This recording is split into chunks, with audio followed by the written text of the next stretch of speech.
And buonasera a tutti. Good evening, everybody. Halloween Eve, October 30th, 2025, just past 6 p.m. Central, 7 p.m. Eastern.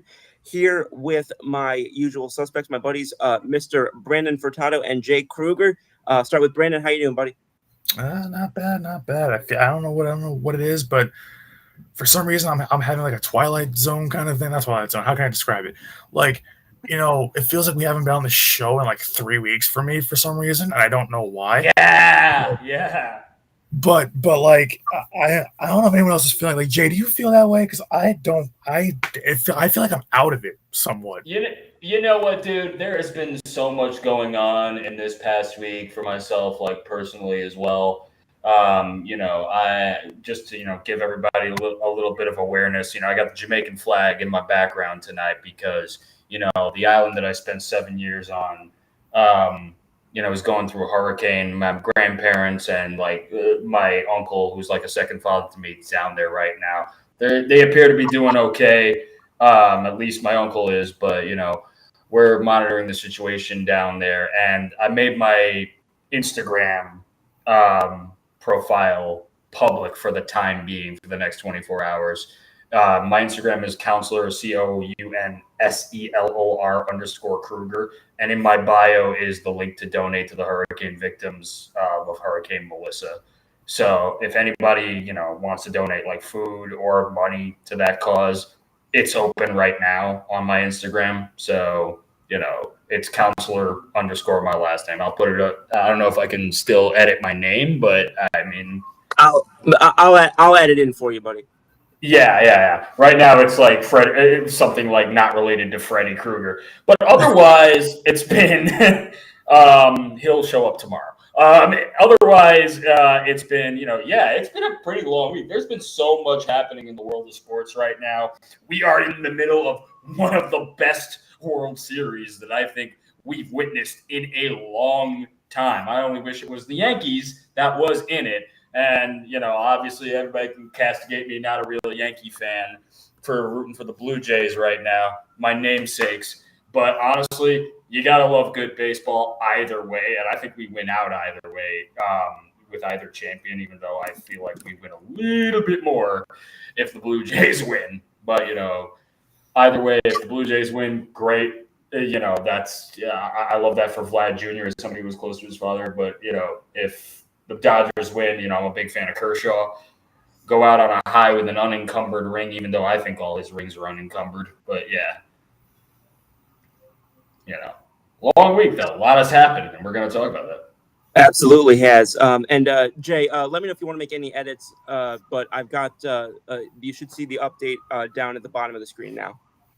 I appreciate you, man. Thank you so much, and thank you for all your support, and thank you guys for checking in on me and everybody who's ever checked in on my family this week.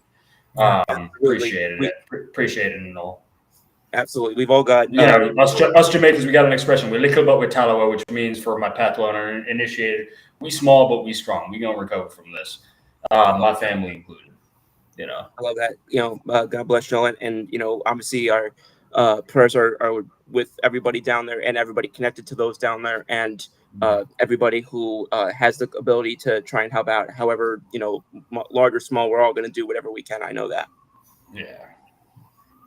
So, appreciate you sharing that with us.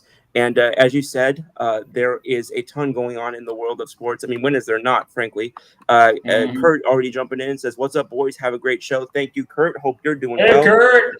And with Kurt being on tonight, I also wanted to say thank you again to him and Kenny for giving me the opportunity to pop my head on last night for K&K Sports. And shout out to our friend Rob Jalosi, who joined me on that show last night.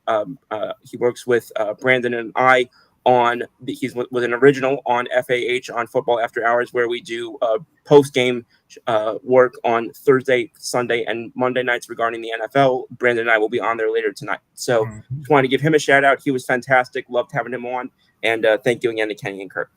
So, we talked about a good number of things, but let's start with, I think, the thing that's got us all front and center with our attention this week in sports, and that is that this has been a really good World Series. I don't care how much you hate the Blue Jays. I don't care how much you hate the Dodgers. This has been a damn good World Series for baseball fans. And it's had everything you could have imagined. I mean, it had that marathon game on Tuesday or Monday into Tuesday that went 18 freaking innings long. That had that had even some of the biggest baseball fans pining for the days of the Manfred Man being in October. We had people wondering, are we going to get position players pitching? How banged up are the bullpens going to be the rest of the week? But I think that was cool. To me, that was cool for for World, because obviously you always want your guys to be at your best, but let's be honest. I don't care if it's game 1 or game 6. Nobody right now is 100% healthy. Nobody right now is 100% at the top of their abilities. This baseball is except maybe Yamamoto. Yamamoto, or sorry. But I mean, guys like Yamamoto. I mean, Shohei Ohtani is another obvious one. It's just, you feel like even getting them at 70% outdoes what most guys ever could do at 100% maxed out. Like, you guys ever play games like 2K or whatever, and you know how there's only so much you can get up to before it's like you're maxed out in a certain level. It feels like most guys maxed out is where, like, some of these guys like Ohtani and Yamamoto, they're at like 80 overall. Like, they've still got another quintile to get through. But anyway, so this was a question that we discussed earlier on in our group chat, and I'll kick it around the horn. Your current MVP for the World Series, if you had to pick one, but I'm going to make it more fun. You can't pick Shohei Ohtani. I wasn't gonna. Yeah, I wasn't gonna either. That's fine, but I was just saying that sometimes he's an easy default for people. I'm just saying. It's a boring default for people. I know, I get you. No, he was a losing pitcher in one of the games, so he by definition can't be a losing pitcher. All right, so honestly, the Blue Jays, it's a little harder for the Blue Jays for me to pinpoint a direct MVP. I want to say, though, even though he got a no decision in the first game, I wanted to say like Trey Savage would be the Blue Jays' MVP. I mean, he has kept them in this series, and he gave them a great start. And I think if they win this World Series, you can't say that Trey Savage has been anything less than valuable. Again, Scoop, Brandon, I think you and I both agree that wins, losses, or being credited as the winning pitcher and the losing pitcher, I mean, has value, but it is not the ultimate weight of value in a game. And I'm glad that at least the baseball world is coming around to that. So it's got to be Trey Savage for me on the Blue Jays side. Now, I think what's going to happen is that we're going to Game 7. Ain't no doubt in my mind about that. Unless there is a grand slam by one of the Blue Jays in the first inning off of Yamamoto tomorrow, we're going to Game 7. And if we do go to Game 7, and God forbid the Dodgers win in Game 7, I think that you can't credit the MVP other than the other pitcher, who I mentioned just a second ago, being Yamamoto.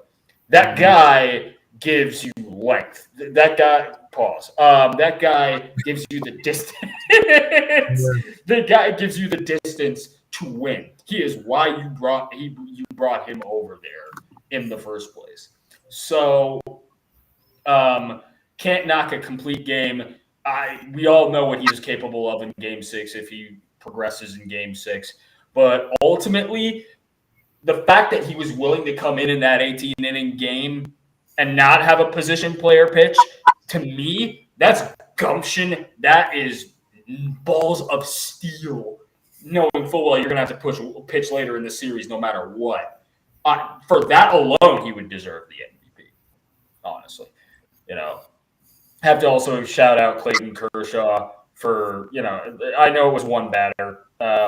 He's not going to be the MVP. I'm not christening him even potentially as that. But, bases loaded, we all expect playoff Kershaw there. I didn't, but because I like Clayton Kershaw, but gotta respect him for that performance. He got him out of it, and of course made me really tired for work the next day. Or help maybe. No, it's so weird to think about it. I mean, we've never seen baseball without Clayton Kershaw and to think that Since we're not, 2008. we're not going to see him pitch again at Dodger Stadium is just so weird to me. Yeah. I don't know if I'm ready for that. Me neither. But man, 22. And let's also put in perspective, we might not see Scherzer after this.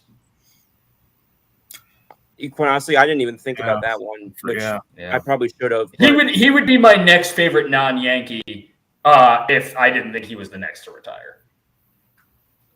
Yeah, I hadn't even really considered that. I don't know. Max Scherzer just is so. Whereas Kershaw has shown signs of kind of breaking down a little bit physically as he's gotten older. Max Scherzer, even if he's losing a step or losing some mileage on his pitches and such, Max Scherzer just feels like he could Jamie Moyer this thing if he wanted to. He turned the clock at least back to 2017 in this series. Yeah, and so I think that Savage is a solid pick. I think that he definitely, if Toronto comes away with this thing, then they definitely are going to have few people to thank more than him for that. But also, fun fact, he's a Birds fan. That I did not know. Yeah. They revealed it today. He's an Eagles fan, and he was a fan of Ryan Howard. That's cool. Is he from Philly? I think he might be, or at least close to it. I'll look it up. I was gonna say that's a crazy combination if you're not from at least the general area. Well, as we can see, you don't have to be from Philly to have a kinship to Philly. Yeah, his high school, Boyertown, PA. Okay, yeah, that makes sense. Works for me. But that's awesome. Yeah. And Go Birds times 2. For real. But so I started thinking about this because this was not where did he go? But because I was thinking about this earlier, and with it being 3-2, it feels like the favorite right now for MVP has to come from Toronto just because, again, they have the lead. So I was thinking more of the Toronto side of things than LA. That being said, he's back. That being said, and we kind of, I won't say scoffed at, but we kind of, spoke over Ohtani in the very beginning of this conversation when I brought him up. I will say, if you look at the World Series, he still is the only one with 3 home runs. He has the highest walk rate. He's got tied for the highest OBP. He's got the highest, weighted runs created plus. So just in terms of offensively, to say he's the MVP, I don't think is something that should automatically be written off. That being said, if I had to pick an MVP right now, I think I would go with Alejandro Kirk. That's also a solid pick. I think he's got. I don't like the RBI as a stat, but for him to have 6 RBI does mean something. He's hit 333. He's got an OPS over 1100. He's been one of their best hitters in high leverage situations. And again, saying all this, kind of the conversation that they had about this back to, we talked this year about Cal Raleigh, being an MVP candidate partially because of him being a catcher. While doing all this, Alejandro Kirk's actually been a good catcher. And he's been a good catcher doing all this during this postseason as well. He's made a couple of big plays that have either helped cut down threats from Los Angeles or in some other way either retained or added momentum for Toronto or at least prevented it from going over to Los Angeles more. So for me, I would have to say Alejandro Kirk.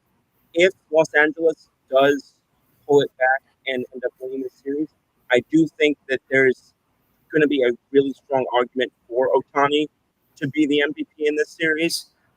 Even with that struggling that he had, because here's the thing, he struggled at the beginning of that outing. But I had people, you saw people talking about how even when even after he gave up that run, he was looking filthier than most pitchers could in that situation. And so I think that's going to be in the minds of some guys as well. But if you're going to, but if you're not going to give it to Ohtani and Los Angeles ends up winning, I think you got to say Freddie Freeman.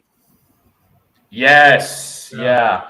And also, let's also be honest. And I'm not saying this because I'm thinking that the MLB is glazing Ohtani. If there's I'm saying this in respect to his abilities. If there is anybody who in a series can have losing pitcher next to their name and still win MVP, it's more than likely Shohei Ohtani. Exactly. And that's just it. Like, because in the beginning we briefly were saying, well, he already was a losing pitcher. But not many, can't think of many pitchers who have lost a game in the World Series, but also been a leader in almost every offensive category in the series across both teams. So, it's kind of one of those tough trade-offs, but Babe Ruth could never. Right. Brandon, remind me, did we go to you? No, because you guys had your had your love affair with Shohei Ohtani for about 5 minutes. You also disconnected like 3 times. Yeah, I don't know what happened. This computer's old. This is the same computer I got from Seton Hall, but back when we were going there. Stop using Linux. So I don't know why it like just completely crashed before, but it did. Anyway, go ahead before it happens again. Yeah. I mean, for me, if the Blue Jays end up winning this, I almost have no doubt in my mind it's going to be Vladimir Guerrero Jr. But I would not hesitate as a dark horse when I think about who's been probably one of the most clutch, I guess, players, if you want to say that for this series. I would almost lean, and I will give you a dark horse. I'll say Addison Barger. Nice. So been whacking the shit out of the ball, especially during our series. That's what I'm saying. I mean, the guy's literally in the throughout the entire playoffs, but so far in this series has been great. But 3 homers, 9 RBIs, 346 average, 971 OPS. That's good for second on the team. Pretty much overall, minus the RBIs. I like that he always comes up in big spots and delivers. It's very rare that he doesn't. So he would probably be my dark horse, even though I can't see anybody other than Vladdy really winning it because Vlad's just been on a tear. I mean, they're gonna end up, it's like the 3 guys in baseball you don't want to face pretty much are Vlad, Judge, and Ohtani, and 2 of them are in this series. So I think that's probably my Blue Jays side of things because I just can't think of anybody else that would probably, win it. But I think if I'm looking at it from the Dodgers side, yeah, Freddie's a good pick. I mean, it's more than likely gonna be Ohtani, but I just the problem is when I look at all the games in this series, outside of really Freeman and Ohtani in terms of hitters, they really haven't had a good series at all. Right. No. But except for the Yamamoto game. It's a lot like except it's a lot like that. It's pretty much a lot like how the Dodgers played the Yankees last year, where the Yankees were the better hitting team. They just made more fielding mistakes. The Dodgers are playing the series almost the same way. It's just that the Blue Jays are taking advantage of their mistakes.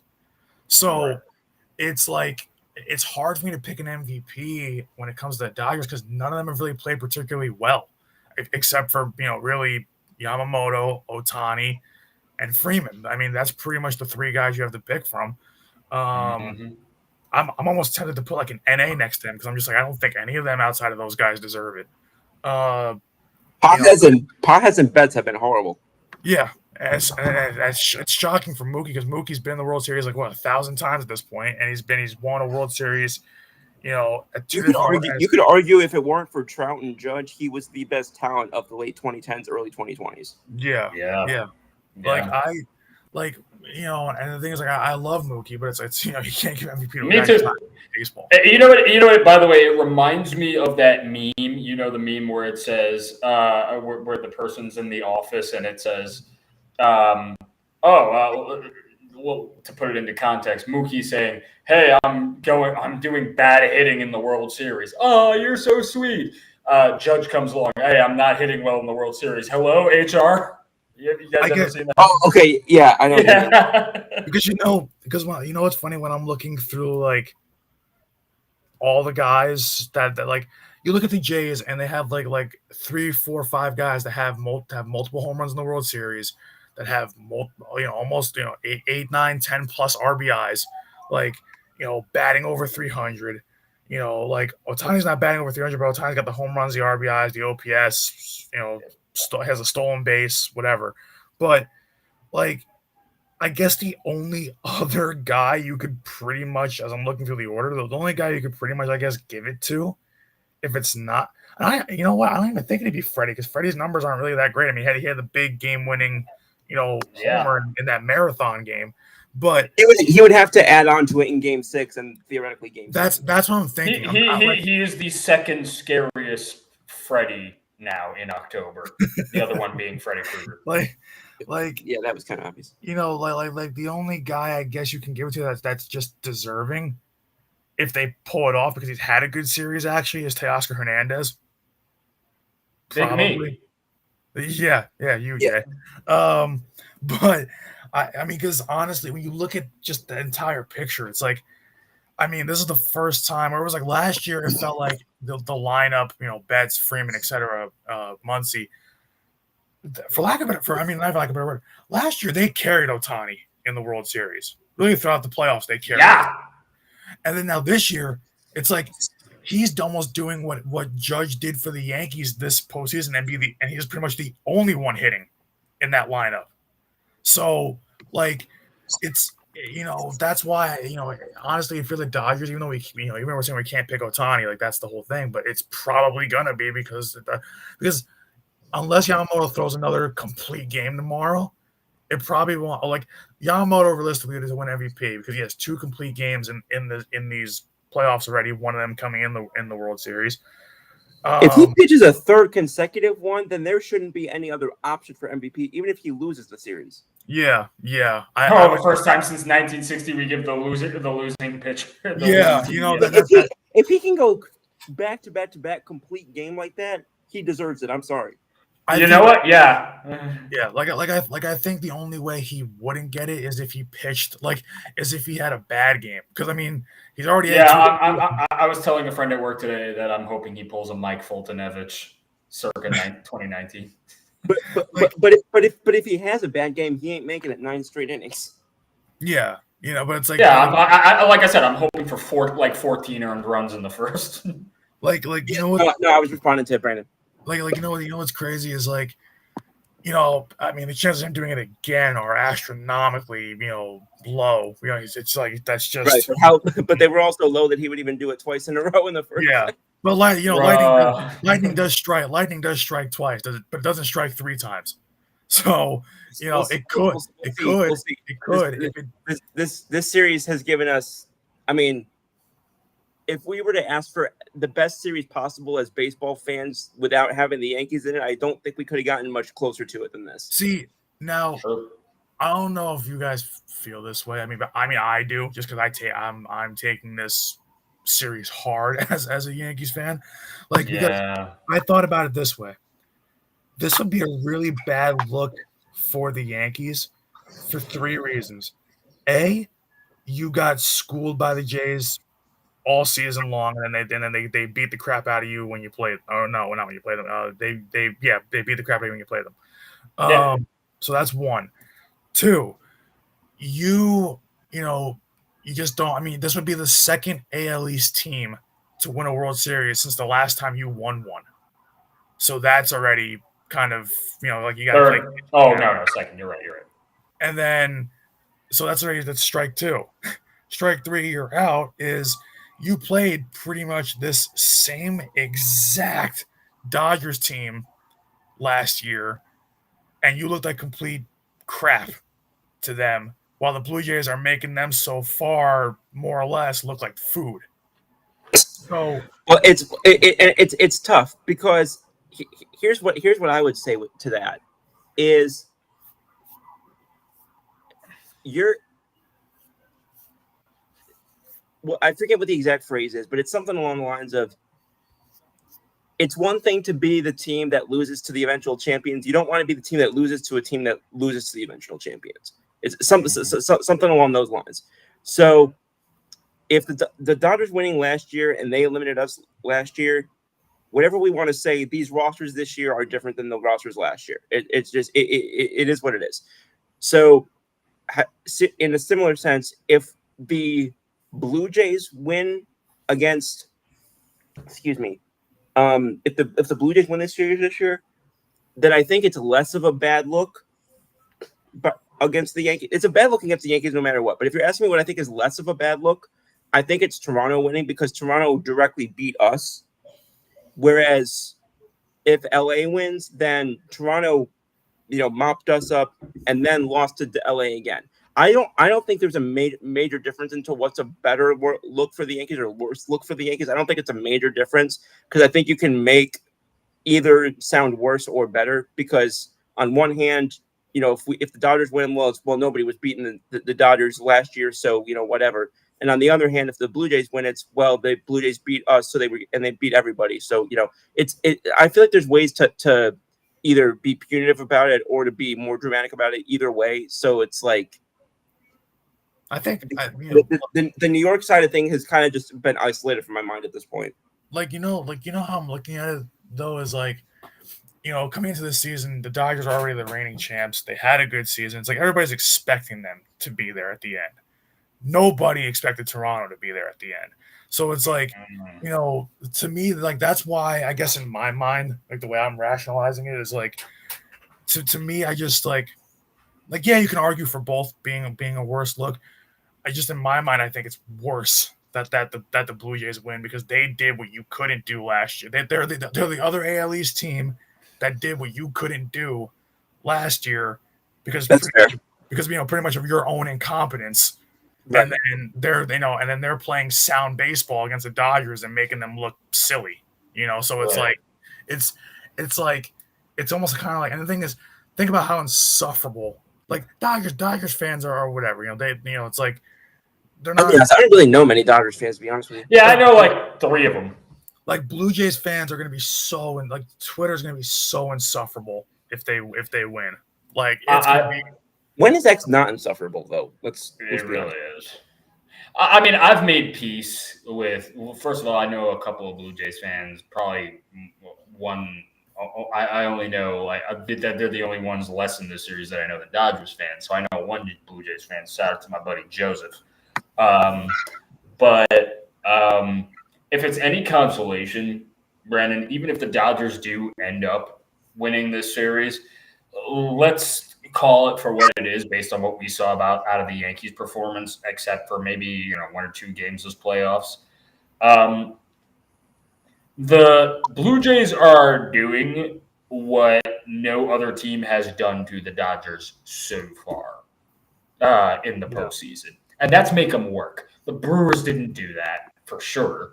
The Phillies were expected to do that and didn't. To be fair, I also expected the Brewers to do it and they didn't. So yeah, and me too. Don't even talk about the Reds because the Reds were just there for decoration at this point. I mean, I look at it and I've thought about what you're saying right now, and I think to myself, by the way, if this were 2020, and we're looking at Tampa Bay, I'm rooting for the Dodgers because we had that history with Tampa Bay. But,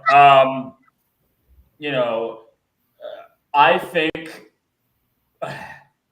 in a way it would almost be a mid-off if we had made it back to the series. Don't get me wrong, I'm rooting for us, and I'm hoping we make them work. But, I mean, I don't think we made any you say we didn't expect the Blue Jays to be there. We were supposed to be the people standing in the way of the Blue Jays getting there. Except we only made the Blue Jays work in one game. That's the one that we won. And then we blew it. We were expected to win the game afterwards and force a 5. We didn't do it. We did not make them work. So I would say the Blue Jays deserve to be there. I ain't gonna hold you all Blue Jays fans. You got the better of us. I can take my cap to that. My thing is, by the way, to anybody, obviously nobody here is saying that. I've gotten the criticism that, oh, you call yourself a real Yankee fan, you're rooting for a division rival. When have we had historic smoke with the Blue Jays? More so than the Red Sox or even the Orioles. And I'll even throw Tampa Bay in there because Tampa Bay is a bunch of ankle biters that bite at us every now and again. But I mean, to be fair, I lose track of teams with whom we have beef or not. In my opinion, in my opinion, if you're not a Yankees fan, I have beef with you. It's probably not. Yeah. If you're not a Yankee, I have beef with you. Rather. It's not even like I don't even know if it's like a beef thing. It's like, but I think the only time we've ever kind of been, I guess, like the Jays have even been on the Yankees level in general. Yeah. Like if it hasn't been Yankees, Red Sox, the only time the Jays have been on that level is maybe that 2014 to 2016 window they had with Bautista and Donaldson. And not even that because we weren't competitive then. Yeah. So that's you'll never catch me rooting for the Red Sox. If this were like a redux of 2018, Scoop, you and I'd be on the same side. We'd be rooting for the Dodgers together. Well, it's funny that you should say that. I actually rooted for Boston that series. What? Yeah. No. Yep. Oh, how do I delete you from the show? I'm gonna have get out. Man. I hated so many players on that Dodgers team. It's not even funny. But you don't hate the Red Sox. Of course I do. But in terms of individual players, I hated more players on the Dodgers. Oh, jeez. Oh, man. Anyway, back to present day. I don't even know. I feel like I don't even know you anymore. I'm stunned. I'm floored. I'm I wasn't going to bring it up, but I felt if I didn't, then somebody out there was going to call me out. But who has your dossier like that? You didn't have to tell anybody that. Because there are plenty of people who watch this show who have known me for more than 7 years. Anyway, so going back to our agenda that we were going to discuss tonight. Yeah. We have a bye week for the Eagles this week, but we do have the trade deadline coming up. But a trade that we just made a couple days ago, the Eagles brought in Michael Carter II for the defensive backfield, and there's been some mixed reactions, I would say, about that deal. I don't think I've ever seen anybody who's particularly low on the deal. I think I've just seen people who are more measured optimistic versus more, very excited about it. I think that it's been kind of a mix between meh and upside. I haven't seen anybody who's really come down negatively on the deal, but I want to get y'all's thoughts. So we'll go with I'll go with Brandon first because it looks like he was about to start to say something. And before we got on, we kind of talked about it for like 2 seconds, but I come on the side of where I like it, and I like it just because, when that deal went down, you have people trolling in the comments and talking about like, oh, like this is a nothing burger for not trolling, but like saying like, oh, Michael Carter sucks, one of the worst corners in the league. But I'm like, well, number one, he plays on the Jets. Everybody sucks. Thank you. Number two, he's barely had any run and he hasn't been healthy, so you can't grade him off of like a handful of games in the past year or two, whatever. Because the last time we got a corner that wasn't thought of too highly, that ended up being really good for us and ended up, by the way, winning a Super Bowl was Isaiah Rodgers. So, so I think about it where you look at what Philly gave up and what they got in return. The Jets didn't get. I mean, listen, John Mechie's a good dude, but Mechie's just never, between just the kind of the whole the cancer thing he went through, and then kind of not being healthy after that, and then now not really, kind of getting buried on the depth chart just because he's not, you're on the team, but that's loaded with talent in Philadelphia. It just hasn't panned out, but it could there. I mean, they need a second wide receiver or a third wide receiver, so he could get some shine there the rest of the season. I wouldn't hate that for him. But anybody that's watched Eagles football for the first 8 games, damn well that secondary is worse if they're leaving Keely Ringo and Adoree Jackson out there. Like, you can't say that's a bad. You can't say that trade's going to make Philly worse. Like, there's people literally trolling in the comments saying, "Oh, that trade makes Philly worse." Then you haven't watched a single minute of Eagles football. If you think I've seen a lot of takes. I haven't seen that one, and I'm not disputing you at all. I'm just saying I haven't seen that one, and I'm glad because I think I would have gone in on somebody. I've seen people do, I've seen literally like some people saying, "Oh, have fun with that one, Philly. He's like the 118th graded corner out of 120 this year." I'm like, he's played like 2 games. Like, he's played 2 games, and he's not going to have as high of a role with us because we've already got guys in the secondary that would go up. He'd be shifting over, and he would allow us to move DeJean outside. He would literally, because when you think about, like I said, look at what the Jets have and look at what the Eagles have. Completely different teams. And not just that, but the midseason deals for Philly kind of have been, very hit or miss in the past. That's one thing that kind of Howie's kind of like a little bit shaky on. But at the same time, I would rather have the configuration of Quinyon Mitchell on one side, Coop on the other, covering the wide receiver too, because Coop can play both slot and outside corner, and now they're going to put him outside, and then having Carter in the middle as slot, rather than having Quinyon Mitchell, Coop in the slot, and then just every quarterback just picking on Adoree Jackson and Keely Ringo nonstop for 4 quarters, like they do every single week. Right. So, like, it's really a no-brainer to me. Like, in my mind, I don't know what else. Remember, we're still 5 days. I think we're 5 days away from the deadline. But in my mind, I don't know what else is coming down the pipeline. Like, I originally wanted to see like Tariq Woolen. I know Seattle fans kind of don't care for him anymore, but that would still be better for our outside corner needs. But I hear we're hearing the whole quote unquote Myles Garrett talk. I don't think that's going to happen. I mean, listen, could it? Of course it could. I don't doubt Howie at all. And if that happens, then just sign me up for another Eagles Super Bowl. Because if Myles Garrett's going to be put on a line with Jalen Carter, Jordan Davis, and, Brandon Graham coming back, and Nolan Smith, and they're going to rotate those guys, and oh my God, like that's a defensive line that's going to murder everyone the rest of the season. Yeah. So like, and I wouldn't be surprised if we see this happen sometimes where players they unlock another level of themselves because now they got something more to play for, that they know that they're going to be playing beyond week 18. I wouldn't be surprised if we saw it. And that's interesting too. I just realized this. I just saw this too, that as the deal was finalized for Carter to come over from the Jets, he waived, I think, his injury clause or whatever. Yeah. So if that doesn't tell you how bad he wants to win, then nothing will. So they might get an absolute dog in there at slot corner this year, rest of the season. Yeah, really. And Brandon, I was gonna come on here and say that the key fact that you're mentioning that does not require any figures or facts or percentages of on field, and that is the New York Jets are where careers do one of 2 things: they go to die, or they serve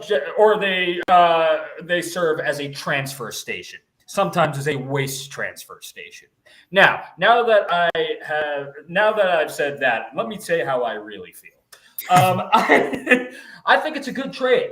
I think what you guys are saying is perfectly right. I think he hasn't had a lot of on-time playing field. He's coming off of an injury. I think when you get out of that circular firing squad of an organization that doesn't know it's a circular firing squad, and I say it all the time.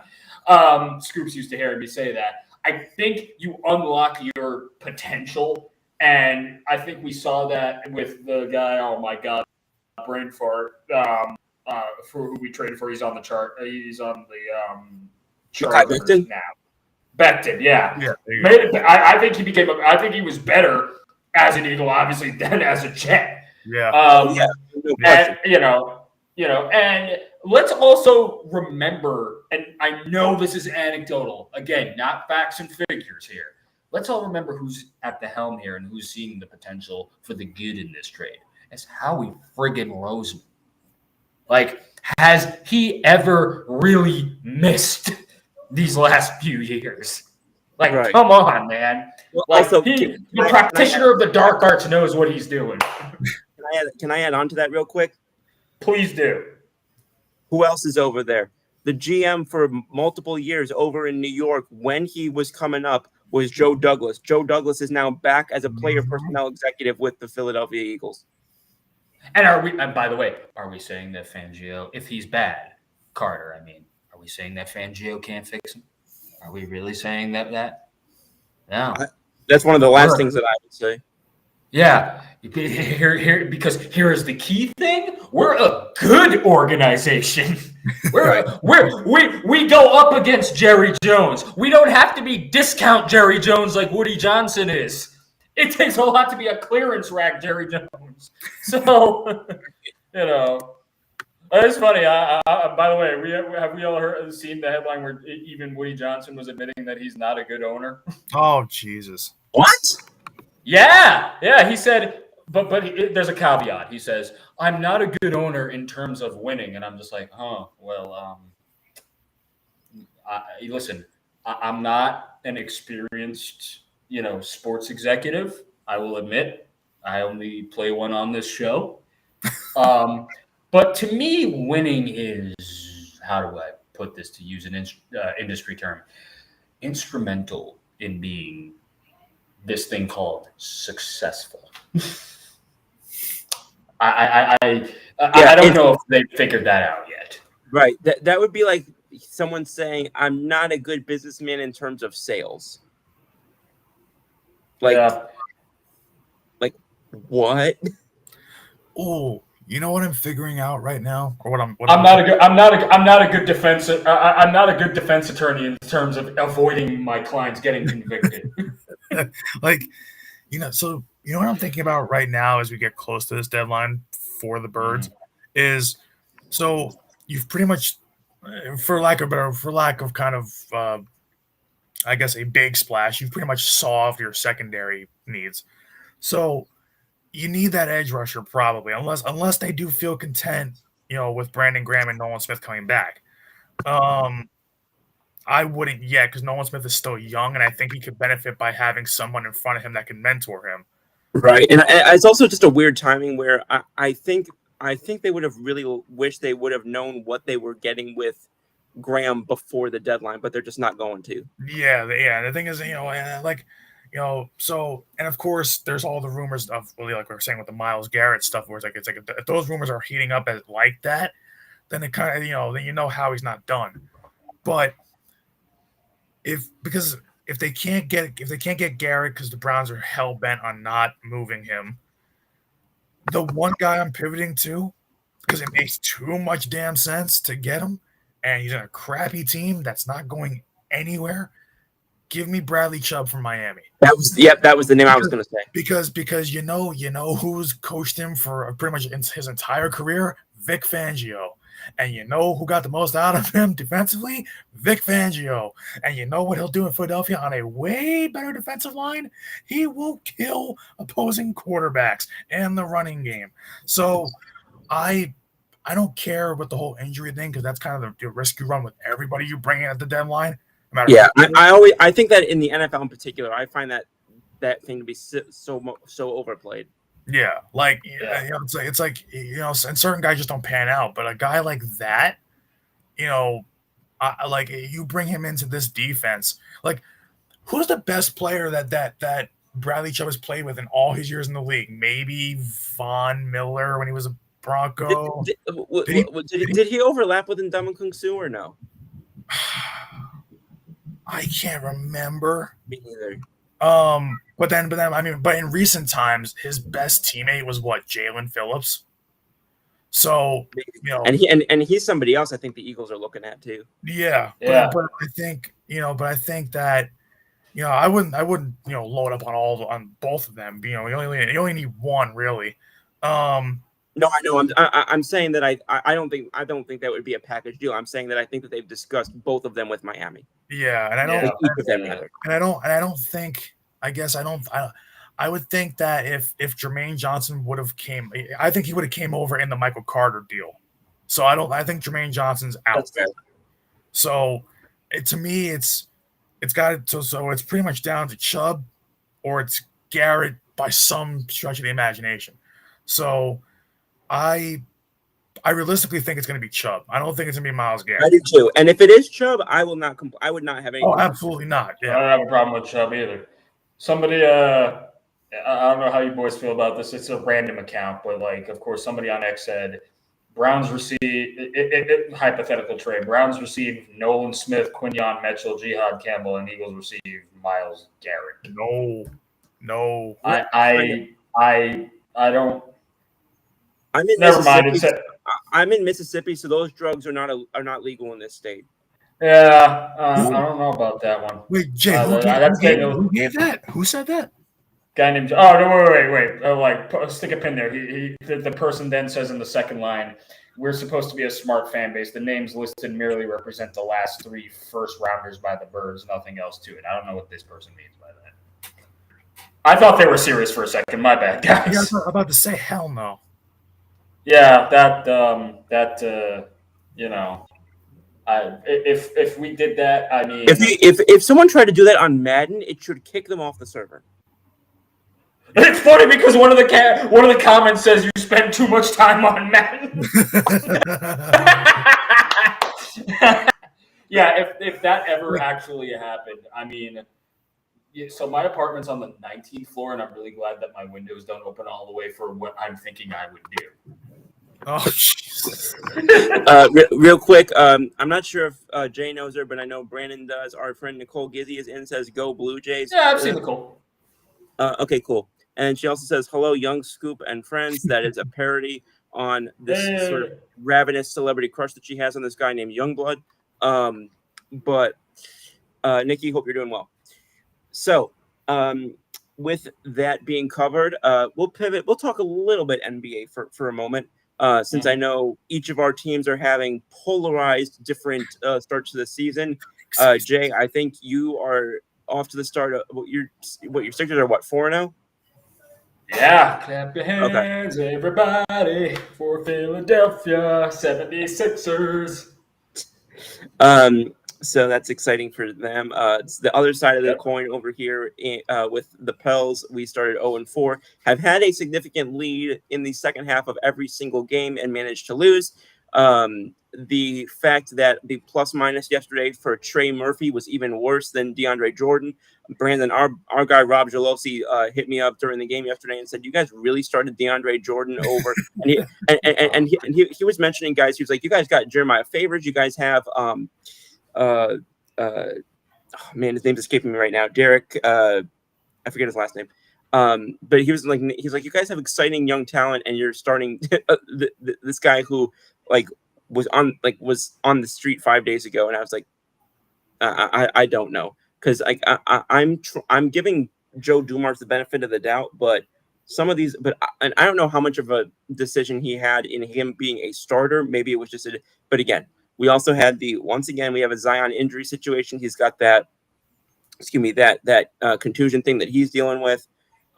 So that's kind of, gummed up the works a little bit when the team supposedly is supposed to be built around him.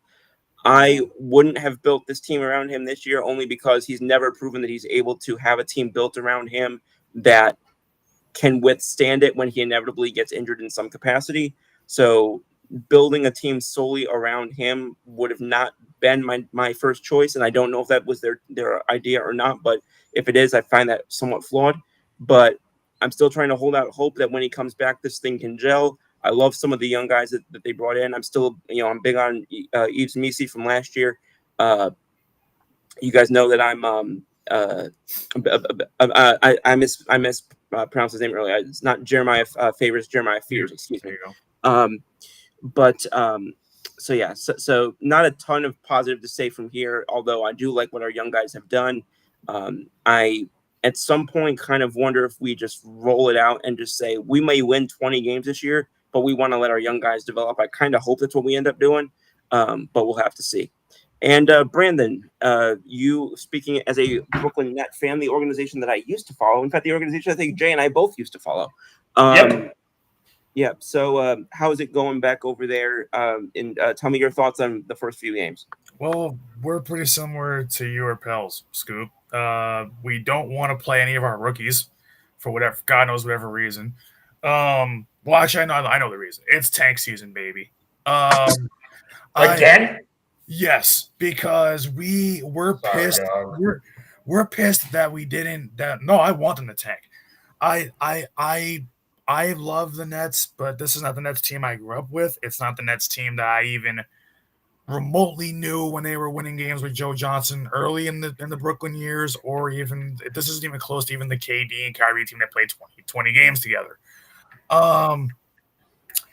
So at this point, I just want the team to tank as much as possible because I want Boozer out of because I want one of the Boozer kids from Duke because I mean they need that impact player, and I'm tired of them getting using a lower, like not lower but a lower top 10 pick, like 7, 8, 9, wherever the hell they were last year.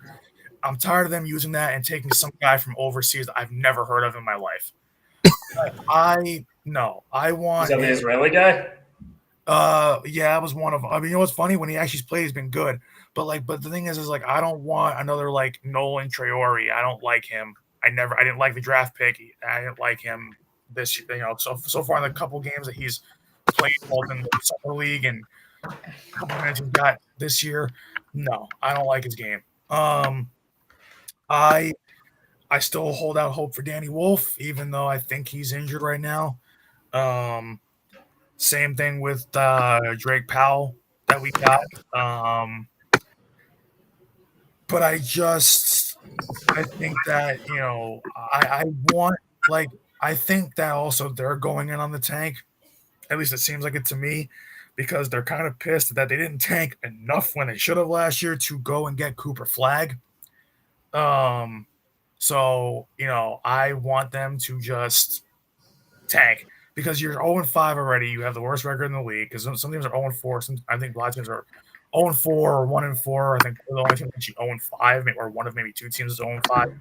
So, I don't see it a bright spot. I mean, yeah, Igor Demon has been good when he's played. Cam Thomas is Cam Thomas, big shot but no defense. Same thing with Michael Porter Jr., who they brought over, big shot, no defense. Those are pretty much the three guys you have this year that are doing anything on this team. The rest of them are all pretty crappy. So, and I hate to say that because I had such high hopes for Nick Claxton, but every year, it's for some reason, every of the last 2 or 3 years, he's just been on a not steep decline, but a steady decline. I don't know why. He's not old. I don't know why his game hasn't gotten better. It just hasn't evolved. But then again, that's a lot to hope for when you were basically the guy that was tasked with replacing Jared Allen pretty much at the center position. So, bro, so yeah, there's not to celebrate in Brooklyn. It's just tank for the best and keep it that way, and then hopefully at some point, because so far it looks like you're whiffing on these draft picks. And remember, they still have a couple more in the next 2 or 3 drafts, so they still have a decent amount of picks coming up. So please, for the love of God, I love my teams. I'm not an advocate of tanking, but when you suck so much as the Nets franchise does, when you are pretty much the Jets, the Browns, the Raiders, etc. of the NBA, please do your fans a favor and tank so we can actually get someone in that building that knows how to remotely play basketball. Please, because we don't have. Plain and Sell simple. sell every team you own, Joseph Tsai. Tell every team you own. Yeah, I don't have much to add to that, but I do remember going back to when I was following Brooklyn, and this goes back to our time at Shoe. And when I say I used to follow Brooklyn, well, let me just clear: the losing had literally nothing to do with why I stopped following Brooklyn. The issues that I had with Brooklyn were the on court with the way they were handling Ben Simmons, the way that Kyrie was, everything that happened. It just goes to show that stockpiling talent is not the same as building a good team.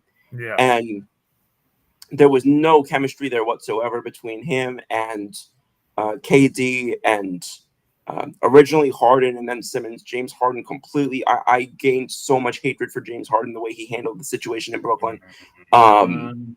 The fact that you can force you force your way there and then force your way out of there to a division rival. He's not a good guy, and I don't understand why people all of a sudden now, like, since he's left, now all of a sudden they're paying us. Oh, James Harden is so funny. Like, I've seen people saying, "Oh, James Harden is so funny. James Harden is so cool. James Harden." I'm like, do we forget that this guy?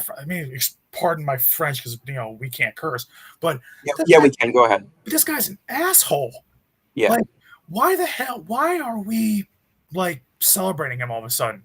This isn't. Yeah, I don't know. This isn't OKC or like prime Rockets James Harden anymore. By the end of his Rockets tenure, he was already a bad guy. He's been a bad guy since. Why all of a sudden are people starting to slowly change their tune to he's a good guy? Where did that come from? Because he's not. He got intentionally tubby so that he can get traded from our team. He got intentionally what? Tubby. Fat. Tubby. Yeah. Fat. Yeah. But I remember being so fired up when we got him. When I was a Brooklyn fan, and when I saw that he was going to force his way to Philadelphia, I was just like, "You are just an absolute fucking turncoat." There you go. That makes you feel better. You're just an absolute fucking turncoat. I could not. And that was one thing that really soured me on not just him, but the NBA in general. I'm all for player empowerment. I'm all for getting paid what you're worth, and I'm all for, if the owners are going to be making a ton of money, you making your amount increasing to match that. I'm all for all that. The fact that you can hold an entire organization hostage because of your feelings on any given day, just because you're not well controlled on an SSRI or whatever, I'm sorry. Get the hell out of here with that. It pisses me off so much. And I don't care if it's Brooklyn. I don't care if it's Los Angeles. I don't care if it's Cleveland. I don't care if it's the Pels. I don't care who it is. I'm so damn sick and tired. And that was one of the reasons why I fell off of how much I used to enjoy. I still enjoy watching basketball, but that's one reason why I would definitely put NBA below the NFL and MLB for me, and even a couple of college leagues, because I am just so freaking over these diva-ass players who are making some of them $60-70 million a year, who are able to basically just hold franchises hostage, hold other players hostage who are supposed to be your teammates. It is the least team sport of the big four, and it's not even close. And I hate that. One of the things I love about sports is the camaraderie, the team element of it, the being a part of something bigger than yourself, the being a part of the coming to work today, being able to rely on others for certain things, and you showing up expected to contribute something that you yourself are great at. And the NBA has freaking ruined that. They really have. And people can say, oh, this has been going on for a while. This is going on for a while. That doesn't make it right. That doesn't make it justifiable. And it doesn't piss me off any less about it. I see this happen time and time again. And honestly, kudos to the guys. And I know that there's talk that he may get traded soon, but kudos to the guys like Giannis Antetokounmpo, and kudos to the guys like Stephen Curry, and kudos to the guys who have had, even in the tough times, to guys like Dame Lillard, going back to his time in Portland, the guys who have had the balls, and the guys who have stuck it out. I mean, even Donovan Mitchell in freaking Utah. I mean, when was the last time somebody had a chance to get out of Utah and didn't take it? And it really makes those guys stand out. But the fact that that's such the exception and not the rule these days That's, I think, why so many people have been turned off by the NBA. People say it's the Yeah. 3-point shooting and the lack of defense and the lack of hand checking, and that's definitely part of it. But I think this is as much, if not even more, of a part of it, because people don't even really want to. And this is like, for example, when I was trying to get back into following the NBA, I was like, I don't even know what team to root for, because the players can just up and decide that they're going to force their way out of town every 5 minutes. Like, why would anybody buy a team jersey or a team hat or a team whatever? Because why should I show allegiance to a team that nobody getting contracts for them is showing allegiance to? And based on that, I know I'm coming from a biased perspective when I tout his name, but I'm going to say it. You can't leave Joel Embiid out of that, based on what you're saying. So we can't leave Joel Embiid out of that conversation. I wasn't trying to omit him. He just wasn't the name. Oh, no, I know. But no, I think, but not you, and not you either, Brandon. But a lot of people like to say, I knew a guy who said Joel Embiid, in a non-complimentary way, was the next big baby because he acts like a big baby.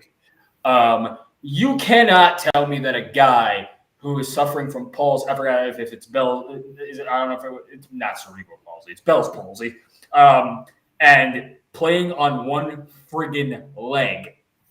You mean you can't tell me that he's a big baby and drops 50 points for his team? That's a guy who's a dog. He wants to go out there. Yes, he's plain spoken and he can be an asshole. That's how he is, I can say, being of the similar racial lineage, and, Scoop knows that I'm pretty plain spoken. A lot of guys from Africa are very plain spoken. Okay. Like, he's Cameroonian. And that's just culturally how it is. I'm not gonna lie, I couldn't remember where he was from. I don't know why, but for some reason, I don't know why. I can never remember. Yeah, I'm not Cameroonian, but I obviously African descent. I know that. I mean, why did I think he was? I have to be confusing with Got somebody him. else, because I thought he was from some part of France. He Cameroon's got French background lineage in that way. Okay. I think it's a column. That's why he was eligible to play for France. And by the way, anybody who the country of France is bashing on because they didn't play for him, gotta be a good guy in your book.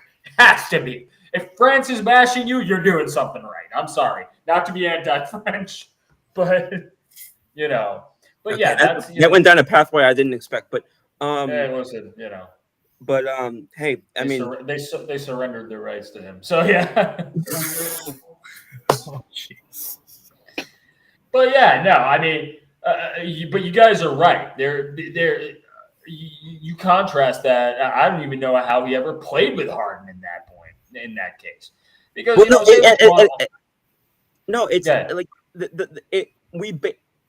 don't know what.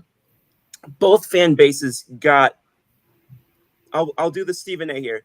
Hoodwinked, bamboozled, led astray, run amok, and flat out deceived. Both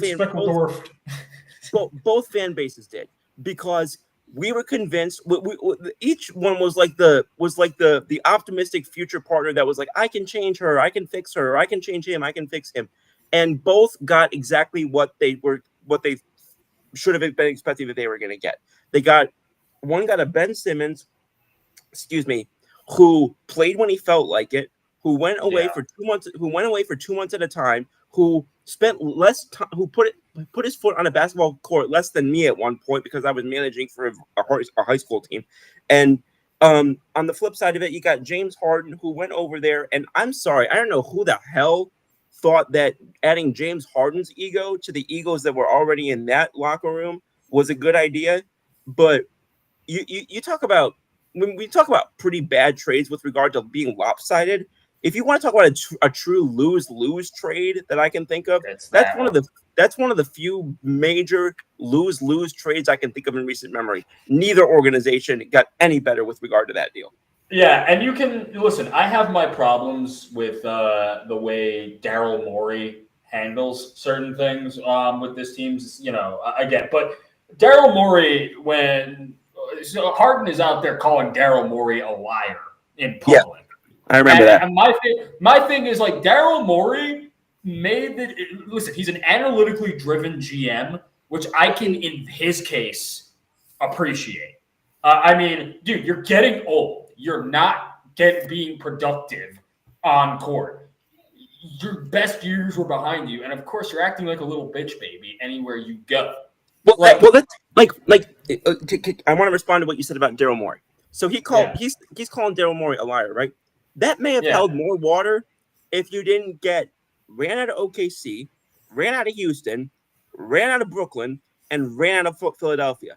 Maybe at some point, if you had been in an organization for 12 years and had a Derek Jeter or Mariano Rivera type of reputation and said that, it would have held a hell of a lot more weight than being somebody who runs out his welcome every 3 years with whatever organization he gets, if they can even afford to cut ties with you at that. Isn't it like the Taylor Swift analogy where it's like, she had so many boyfriends that at some point the problem is her?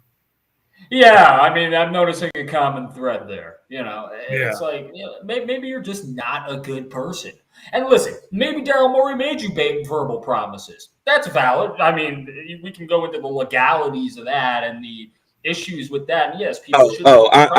I'm not getting. This show is not going to become what. No, I got to see it. Full disclosure, I got to see it in contract, so I'm okay. But I mean, it's like. It's like I mean, you have to. I'm gonna trust in Daryl Morey being the reasonable party on that one, and say that there was something there that he spotted, and he's right. He was right in the long run, because I can't imagine getting any production out of James Harden right now. Yeah, and I didn't actually add this on the agenda, but I did want to get y'all's thoughts on it real quick. Circling back to baseball, so I'll take us out of here with back to back. The one thing that was on the agenda, I wanted to ask y'all about the manager things. Do we have any thoughts on the recent managerial hirings we had? I don't remember if this happened before last show or after, but I know Kurt Suzuki going to Anaheim. Mm-hmm. That happened. Yeah, at the last show. Yep. Yeah, so we just had the Nationals today agree to hiring one of the youngest managers in history with Blake Butera. The Orioles hiring Craig Albernaz as manager. He was the Guardians bench coach. He was a long considered top managerial candidate. And a familiar face with the Twins as Derek Shelton has a new managerial job in Minnesota. And all these to be said that there's another deal that is expected to occur shortly after the World Series conclusion, with the Atlanta Braves expected to hire Dodgers coach Danny Lehman. So the only ones that don't appear to be super locked up right now are the Padres, even though there's a lot of buzz now in the last day or so with Albert Pujols and that job. Colorado, as usual, who the hell knows what Colorado's going to do? But it's going to be you, dude. You're going to be the manager there. I mean, hey, I've done a Colorado Rockies show for 6 months. I'm more qualified than probably most of the guys are looking at. I believe you. I'm not even being facetious. I know. Damn, if only I could handle the altitude out there. But anyway, so any of these hires stick out to you? Anyone that you particularly liked, didn't like? And then we'll get to my sort of bigger baseball question for you guys, which is Yankees related. Yeah. Well, the Washington hire is definitely interesting because but you know what though, it kind of makes sense. Nowadays a lot of managers kind of more so want to be like the kind of relatable to their players. Yes. Washington, literally most of their players are pretty much 26 or younger. So, he's 30. So, like he's a younger guy relating to a younger team. So it's kind of a team that can grow with their manager. Yes. So I don't think that that's a bad move at all. I think it's really good for them. Like, sure, it's a little bit shocking. Yeah, youngest manager in over 50 years, whatever, in baseball. But I mean, up until 2010, pretty much in the NFL, every head coach was like 60 plus, and then we started getting guys who were 40, 50 years old. So baseball is kind of a thing where it's like they like to keep tradition going on. So yeah, a lot of the managers will technically be older, but it's a good step forward for a team that needs a reset, that pretty much is rebuilding, and they need a manager that's going to relate to the players. So I don't think it's a bad move at all. And the thing is, he's going to have a lot of leeway to grow with the team. Yeah. So And I like that you mentioned that, because this is a team right now that is still considered to have a lot of young players. They still are developing cutting the teeth in their early major leagues careers. Are still a good number of those guys coming over from deals like the Juan Soto trade, the Juan Soto trade part one anyway. Sorry, I said, "Ha." So I think that that I do agree that that's an interesting fit. I looked at real quick. I thought I was trying to figure out if he was related to Drew Butera, the former MLB player. Apparently, that is not the case. But it was. I think he's related to another Butera, though. Okay. But it was the only name of the ones hired this week that I did not recognize. I recognized Albernaz. I recognized Derek Shelton, obviously, and I recognized the. Shucks, my brain just shut off. But the other one that I mentioned, and then we've got these last couple of jobs that we'll see what happens with the Padres. That does sound like it's going to be Pujols, but it's less. I'm less confident in that one than I am in the Danny Lehman going to Atlanta. That to me sounds like the only reason it hasn't been announced yet is because they don't want to do the Jonathan Gannon type thing where it becomes apparent before the big game, the big game or the big series is over. So respect to them for that. Atlanta always tries to do things the right way, and I respect that a lot. I've spoken highly about the organization for pretty much the entire time I've done this show. But anybody have any more thoughts on that before I kick you guys with the last Yankees question? Yeah, I mean, listen, the only one that I was looking at a little sideways was the Derek Shelton one. But then again, Derek Shelton was the manager of a team that was fundamentally an unwatchable product in the Pittsburgh Pirates. So I got to ask myself how much, was actually Derek Shelton's fault on the field. And I can't really say much because, again, he didn't have a good on-field product thanks to Bob Nutting. My bias, of course, was the one that we talked about last show, though. How awesome would it have been for Torrey Hunter to be the Twins manager?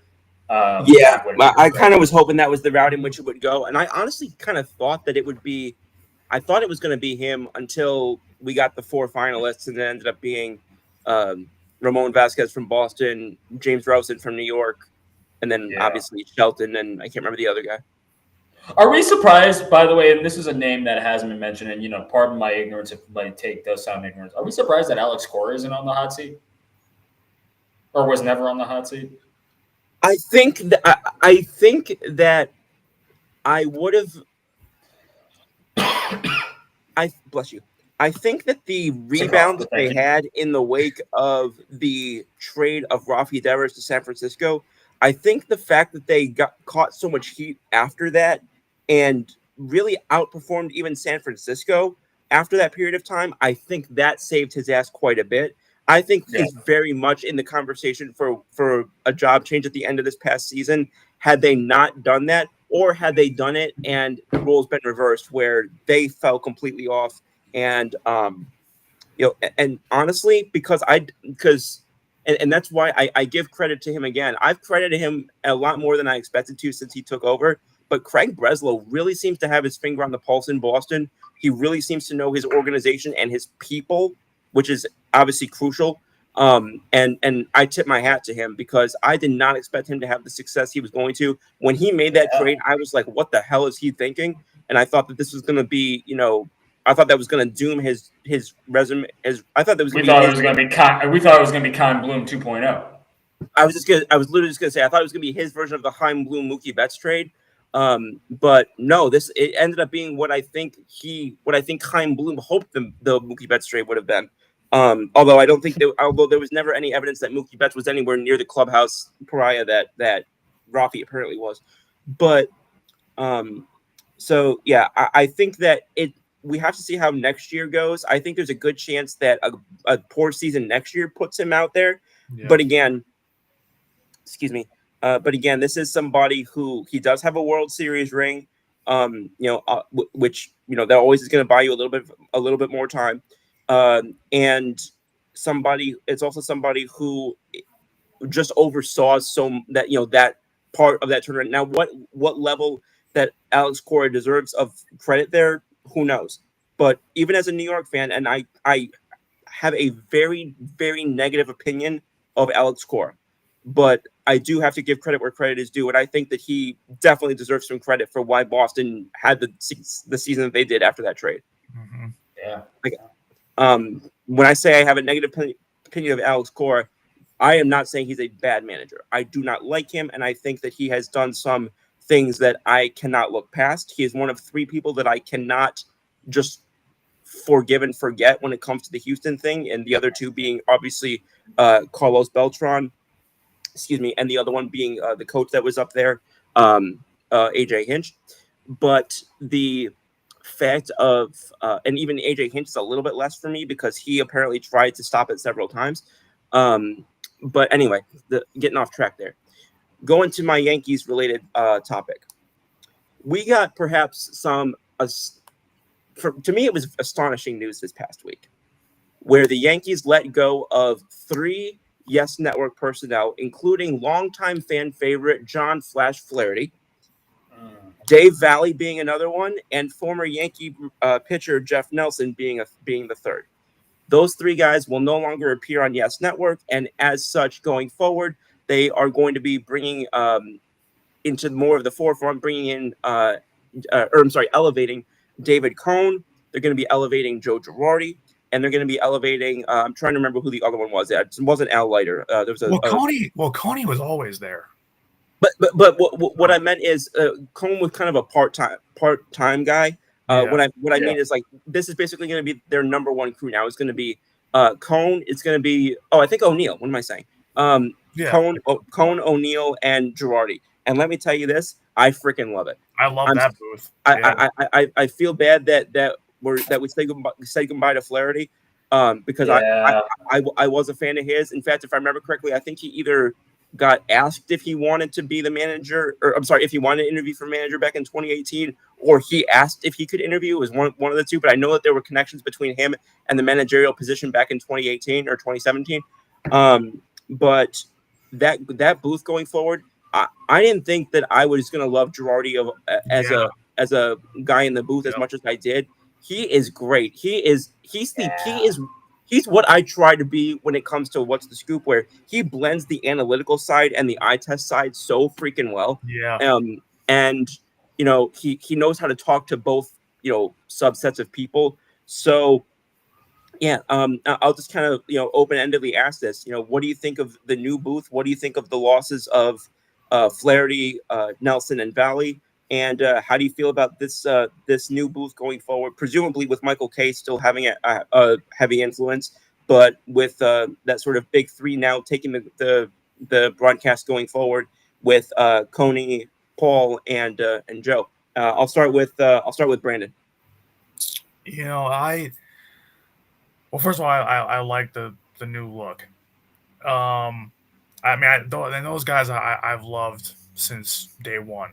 And then of course on a part-time basis, we're still gonna get Ryan Rucco, who I like. And mostly he'll probably do obviously the West Coast games because Kay doesn't really do those anymore. But so I think that the booth going forward is good. Now, the one thing I'm wondering, and I'm not saying I agree with it, but I saw a comment under Flash's thank you post to Yes and to the fans. I saw a comment that said it seems like it's very fishy for the Yankees to get rid of the 3 guys that had dissenting opinions that weren't gonna be like strong, like they weren't gonna criticize the franchise, that the Yankees kept guys in their booth and in their team, their broadcast team, that do not criticize the Yankees. So yeah, that's what I heard. And what's funny is that comment got a lot of traction. So I was traction in terms of supporting it, or traction just like it blew up, but not necessarily just in support of it. Like in terms of likes under his post, and in terms of like people saying, "Yeah, I think you're onto something," kind of thing. Where it's can I point out a problem with that? Yeah. Yeah, please. Those guys were decidedly showing, like those guys, the Valley, Flaherty, and Nelson. Those guys decidedly, in many cases, with the exception of John, were in fewer broadcasts. They were in fewer appearances. Yeah. So of course there was going to be more chances for positive things to be said with the other guys. Yeah. So they probably just got so used to them talking, even not even positively, just not negatively at times, and they probably were just like, because the sample size was more. Yeah. They probably only remember one or two things that Valley or that Nelson said that was critical, and they look at that. To me, that's craziness. I'm sorry. And by comparison, we've seen it a lot. Not so much with Paulie, but with Coney. Coney has said plenty of times on the broadcast some things about players not doing their job. I would say Paul did too. Yeah, like also, are we forgetting that we're talking about the Yes Network firing people? Their theory is like the Yes Network fired people for not being positive enough for the Yankees. Are we forgetting that the main announcer, Michael Kay, for the Yankees, has up until this year done a show with two people who weren't Yankee fans? Yeah. Who were the opposite of Yankee fans from cross town, with Rosenberg and LaGreca. Now they're not there anymore, so maybe not the best example, but they went on for a while. Right. LaGreca wore his Met hat the first day of the show. Yeah. Right. And I would also add on to that. Excuse me, sorry. You're not going to find somebody who has less need to be loyal to you or to the guys in the clubhouse than the guy you fired and replaced with the current guys in the clubhouse. Yeah. You know what's funny too? That's like that comment also makes no sense, because if you're getting a good paycheck, I'm gonna be as loyal as hell to that company as possible. It's like I'm not. The thing is, it's the Yes Network. It's not like ESPN where there's a bias towards it's like a guy coming. It's not like those guys coming on air on ESPN and being like Yankees homers or whatever it is. It's the Yes Network. It's the Yankees broadcast channel. It's like, so you're not going to, because if they sat around all day and pointed out all the problems with the Yankees, nobody would listen. And then they'd be called out for being too negative versus too positive. So that comment doesn't, the comment that guy put, I got to find it. It might still be under Flash's post. Was it on X? Yeah, it was on Twitter. Okay. That is a wasteland on X. Okay, so you're combining Yankees fan base with X. Yeah, Yankees Twitter, which is already toxic. Yeah, that's a dangerous place. Yeah, a dangerous place. Real quick, our friend and longtime associate with K&K and Rocky Mountain Sports Network, Jody Moncrief, says, "Why has Boone not been fired yet?" Because I told them not to fire him. Because Jay said, I call the shots now. I don't know what answer you're looking for, because he hasn't been I don't know what answer you're looking for. I know that there's still coaching changes that have yet to be made. I don't expect Boone to be one of them. Now I will say this: he's going into his contract year next year, I'm pretty sure. So my guess is that there has probably been some there have been coaching changes made this offseason. There could still be more made. So what I'm wondering is, have they basically been told what some coaches are told, which with like Mendoza across town was, which is basically, you're doing this with a new coaching staff for one more year. If it doesn't happen, we're done. Because this is coming up on his 9th year, and that's about just under how long Girardi got.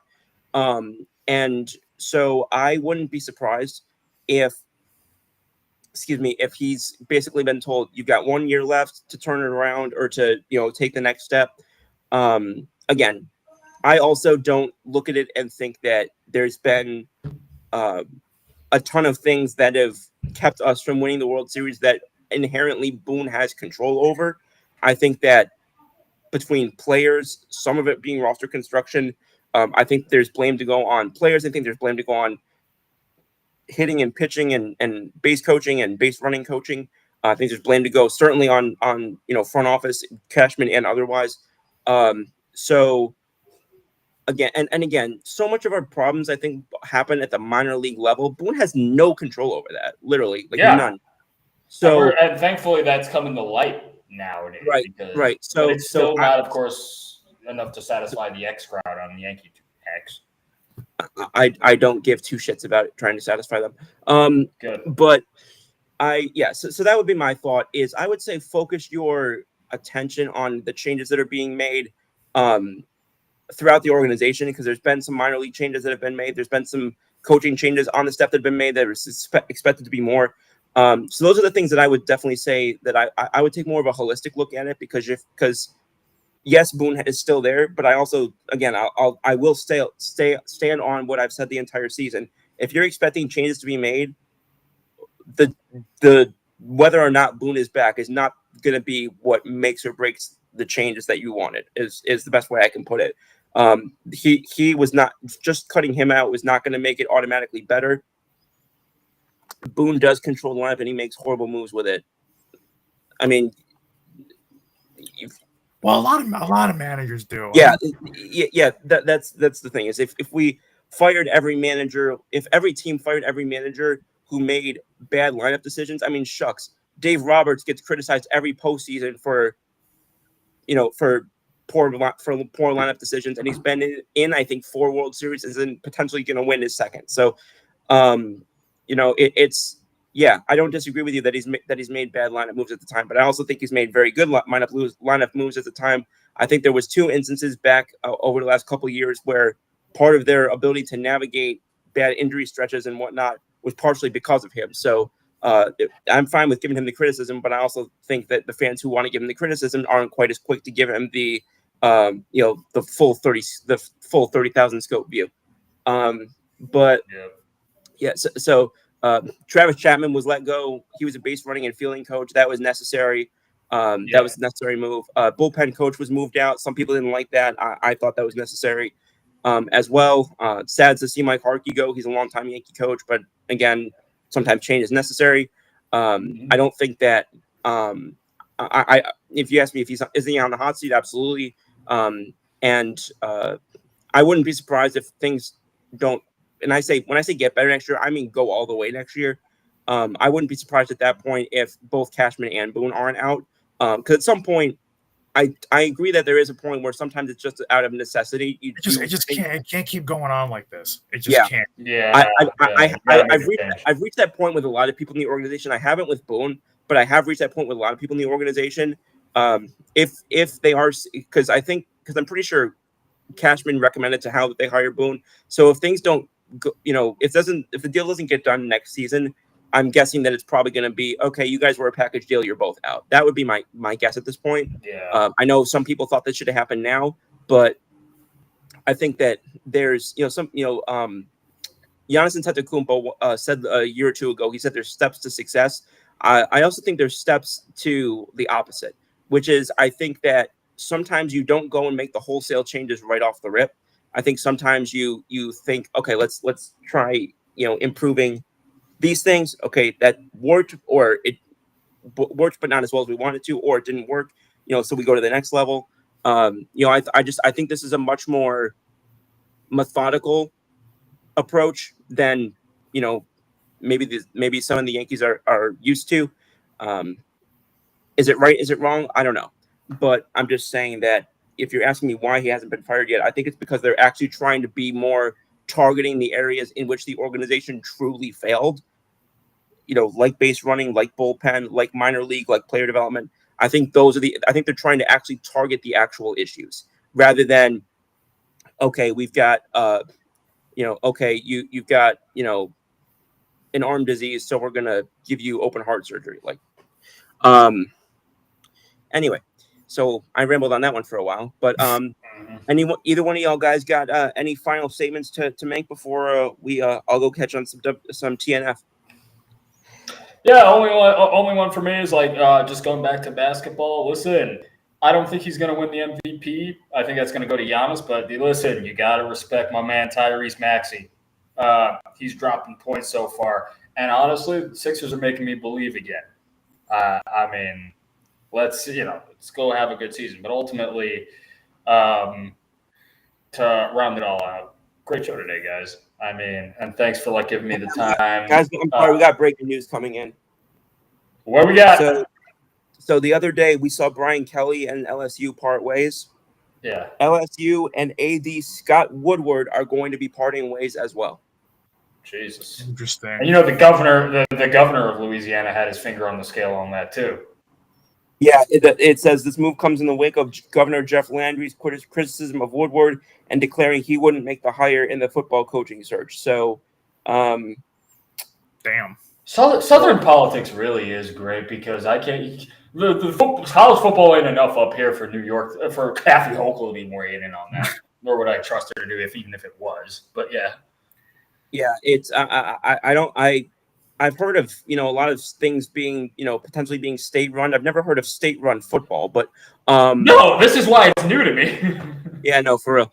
But I'll be curious. I mean, obviously, I'm not an LSU fan, but I have said repeatedly that I would freaking love to see them go and bring back Coach Orgeron. I'm a huge fan of Coach O.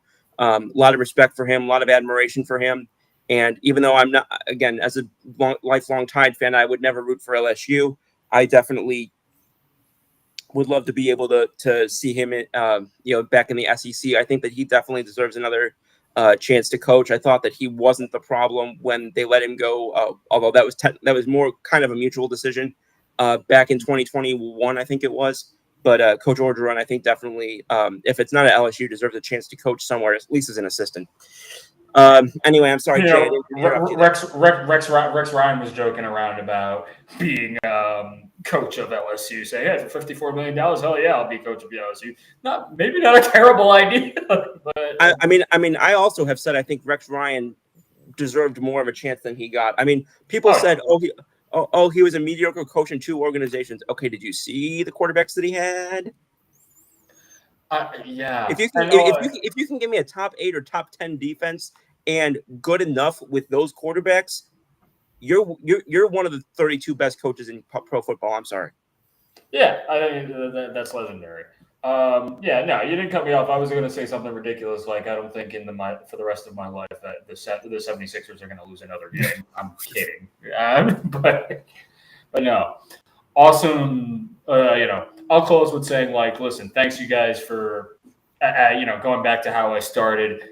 Thanks for everybody who has been looking in on, me with concerns about my family. Again, my profile is still open, for places to donate to what's going on in Jamaica and Hurricane Melissa. And obviously, every place else that it's that the hurricane is moving through, like places like Cuba, where we're not getting a lot of information. We don't usually get a lot of information out of there as to what's happening. But happy as usual to be here on a Thursday night, being able to have a platform to do some good for some people in need, and some people close to me. And I just wanted to tell everybody down there, stay safe. Y'all still close to my heart, and you're on my shoulder tonight. Appreciate it. And absolutely. I want to just echo what you said. That our prayers and love are sent to everybody down there, but especially definitely to yours, Jay, and I hope Jamaica and the everybody down there can pull through this. I know that y'all are going to the strength of y'all are going to come together and get through this as best as possible, and we'll be praying for the safety and wellness for everybody both today and going forward. And I lived there for the last hurricane category 5 back in 2004. That was like Hurricane Ivan. And I got to say, I feel like that, they're good. Contrary to a lot of people, a lot of maybe disgruntled tourists down there, we're coming back a lot. I see signs of us coming back a lot better than how we did back then, because I think we're a lot more prepared and we're a lot more advanced. And we were advanced even then. So, appreciate all the love and the support. God bless. Like I said, my family, like you guys here, my fam, all of my fam is in my heart. Mm-hmm. God bless y'all. And again, like I said, continuing to pray for everybody. And please, if you did get a chance, I'm going to put that thing back up one more time so that anybody who wants to go and sorry, technical difficulties. So that anybody who wants to write that down and go onto Instagram and contribute to any of the links that Jay recommended and suggested, that is now available for you again. And with that, I'll pass it over to Brandon. Well, I can't follow something like that, but just from a more lighthearted and kind of just personal standpoint for me, for my, like, what is it, the after Halloween weekend, this will be the most boring sports weekend of my life because there's no Eagles football, there's no Ducks football, and they're off too. Yeah, both teams are off. And there's so nothing on Saturday, nothing on Sunday. I mean, and there might not even be. I mean, and if the World Series ends tomorrow on Halloween, so there'll be no sports for me to watch this weekend except for Devils hockey because the Nets are so bad. So, well, I was going to say the funny thing is the Nets and the Sixers play on Sunday. You know what? Just real quick, I'm gonna look at the Devils schedule and see if we actually play this weekend. I need to see if we do. Yeah. So you're telling me what you're telling me right now is that. It's not just you either, man. It's all. I think it's all of us. What you're telling me is that I'm actually going to have to read a book. Be a productive human being. Yes. Yeah. I don't know how to do that. I just checked right now that the Tide also have a bye week this week. I do have a book I have to watch. Well, it's not watch. A book I have. Is there like a bowling? Is there? There's got to be like a bowling competition. I do have a book I have to read, but it's not really a book. It's like a comic book that's made by one of my favorite YouTubers. It's the second part of his comic series. He's got a whole bunch of them coming out. But I read the first one. I got to read the second one. I got it like a month ago. Still haven't opened it yet. Well, there is Devils hockey. There's Devils hockey tonight. There's Devils hockey Saturday night. And there's Devils hockey Sunday night. But with no football during the day, like, for my teams, like, right. I'll be watching, but I won't be like invested. It must be nice to have a watchable hockey team. I mean, I can't remember. You're a Rangers fan, right? Yeah. That's well. Let's see. It's bad. Like, well, this is what I tell Rangers fans. This is what I tell my New York sports chat, because they're pretty much all of them, like, out of the 80, 90 people in there, like, literally about close to 99% of them are Rangers fans. I'm one of like 2 or 3 Devils fans in there, and then there's like 1 or 2 Islanders fans in there. That's how I feel. That's how I feel in our freaking Devils chat, where I'm the only Flyers fan. And there's like 2, and there's like 1 Rangers and 1 Islanders fan, and the Rangers are local. And then they're always like, oh, well, I love that they can't clown me about the Devils, because the Devils over the last 30 years have been the far better franchise. So, because what? Yeah, you won in 94, but the Devils won in 95, right after, 2000 when I was born, and 03, and made a Stanley Cup final in 2012. So you were actually able to perceive your hockey team winning, unlike me. Well, because in '94, I didn't know what was going on at all. I can't remember anything. Not 2003. I was way too young. But 2012, them going to the final, I got to see that, and it ripped the heart out of 12-year-old me. It stomped my chest in. But then here's the problem. After 2012, the team went to crap for a decade. So, and then it didn't get better until the last 3 years. So, but then since 2022, they've been a good hockey team again. They've been at least a playoff team, and they have a bunch of guys that are really, really good. I mean, we can go into all of them, but that'll take too much time. And now this year, they're basically the hottest team in hockey. So far to start the season. So, I can't complain right now. I will be watching tonight's game while we do our FAH pod. I'll be watching that game. They play San Jose in San Jose, so it's gonna be a late game. I was about to say, they have to be on the West Coast then, right? Yeah, the 3 games this weekend. So, tonight is the first game of the trip. Then they play. That's 10 o'clock. Saturday 9 o'clock against the Kings in LA, and Sunday 8 o'clock against the Ducks in Anaheim. So, they should all be wins, but we'll see. But that's my weekend. My weekend's not gonna be fun. I'm gonna be bored out of my mind. We'll be doing the pods and whatnot, but Yeah, suddenly the pod is like the only thing I'm looking forward to this weekend now. yeah, because I don't have Ducks football. I don't have Eagles football. I don't have the Nets. I don't care because I know we're crap. Why would I waste 3 hours, 2.5, 3 hours of my time to watch a crap basketball team? So when I could watch Devils hockey instead at the exact same time of night. So you know what? It's crazy. We say that October is like the best month for sports, but right now for me, To be fair, this weekend's going to be November. yeah. But I'm saying like at the very tail end, it's depressing because I'm just like now, it's like okay, well, it just stinks that we've had such a good October and leading off November. It's like yeah, now there's nothing for me to do until like Thanksgiving. It feels like so. Yeah, well, I mean, at least Saturday, in theory, and Saturday we may get a Game 7. I would like that. It would give me something to watch. If I like that plus Devils hockey, I'll take that. That's fine. Yeah. Yeah, But- so now we really want the Dodgers to win tomorrow night. Yeah, except well, Jay doesn't. But No, Man, I'll take it. I don't, but I expect it. yeah, I cannot see them losing 3 straight. There's no way they lose 3 straight games, right? Yeah, because baseball. I mean, to be fair, we probably said that about another team in California a few years ago. Yeah. Warriors blew a 3-1 lead. You got to think about it, though. It would be insane if the Jays got to Yamamoto tomorrow. It would, but to me, honestly, it's insane that the Dodgers have. I mean that the Jays have even gotten a 3-2 lead on them. So Yeah, I mean the Jays. I have Inshallah, 14 earned runs on Yamamoto. God. Nel nome del Padre e Figli. Oh, jeez. Did you just use your left hand to do that? I might have, yeah. No, I did my right hand. Okay, because I can't tell when you're on your camera, and it just threw me off. No. But I don't know. I'm also not the best Catholic in the world either, so yeah.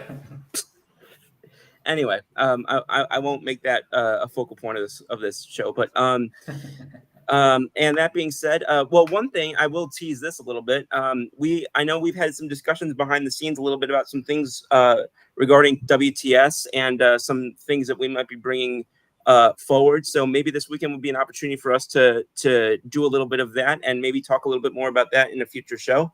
But with that, excuse me, we'll go and get some of this TNF, see what's going on. Hopefully this game will be better than some of our recent primetime football. It's it may have been prime time, but it certainly wasn't prime product.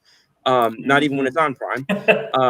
And with that, I'll see y'all next week. We'll see each other again next Thursday, November 6th. One more thing. I am pretty sure Election Day is the 4th, right, Jay? Yeah, it is. Okay, so guys, not from a nonpartisan standpoint, anybody watching, anybody listening, if you are able to vote, please go do it.